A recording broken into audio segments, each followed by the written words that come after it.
Patrick, how would you characterize the round today? Yeah, I thought it was, I didn't lose any momentum all day. I made a lot of par putts from range, and having a day where you don't make any bogeys is always a good day. And I took advantage of the holes on the back nine that you're supposed to. Did you feel, when did the wind kind of kick up in your guys' round? Because you saw the scores kind of early. You know the course was going to be a little soft after the rain. Did you feel like you had to go out there and keep up with that, or feel like the conditions were a little different for you guys? I thought the conditions in the afternoon were a lot tougher. I mean, it was blowing as soon as I got on the first tee. And watching a little bit of the coverage this morning, I knew it was much different this afternoon than the low scores those guys put up this morning.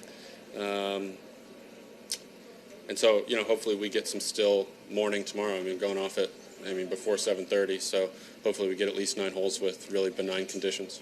What's your kind of mentality when you say you're watching the coverage in the morning, you know what they're shooting, but you know that the conditions could be completely different in the afternoon? How do you kind of process that in your mind when you go out there to play?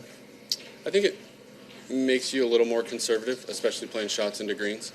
And if you look at my round today, I had a lot of 40-foot, birdie attempts that I just 2-putted, and then got the holes that you're supposed to, which I think is really key on this golf course is getting the shorter holes and not ever getting out of position. I got out of position a little early in my round, but made really nice par saves, and so a day, I imagine I gained a lot on the putting green today, so a day where you gain like that on the putting green, you should shoot a low score. With what the commissioner kind of announced yesterday in the memo that came out to you guys, just kind of your thoughts on that a little bit. Yeah, I think it's a step in the right direction, and I'm happy to see it, and I hope more things like that continue to happen. With this place, the most starts you've made on the PGA Tour here, how, when you're out there, do you rely heavily on experience, or are you just kind of, taking it day by day? Yeah, definitely. I think we see a lot of the same hole locations year after year, and, seeing the same, they haven't made many changes since I first started coming here. I'd say it's a little more penal with the hay that they've put on some certain holes, but in general, the lines off the tee are the same, and so I'm really comfortable around this golf course and feel like that's only an advantage for me.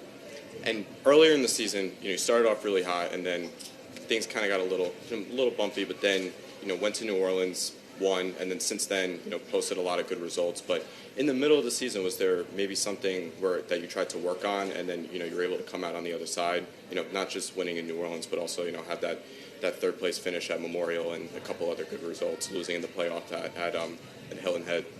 So was there something that, you kind of did before that to try to get to this point now? I think it's just golf. It's hard to play 20 events really, really well. If you're going to play 20 events in a season, you might have a couple hiccups along the way. In general, I felt like my game has been really good this year. Haven't won as many times as I would have liked, but that's golf. You got to keep putting yourself in position, and hopefully the rest of the summer I continue to put myself in position and close the door on some. Thanks. Thank you. Thanks, Patrick. All right. Appreciate it. Thanks.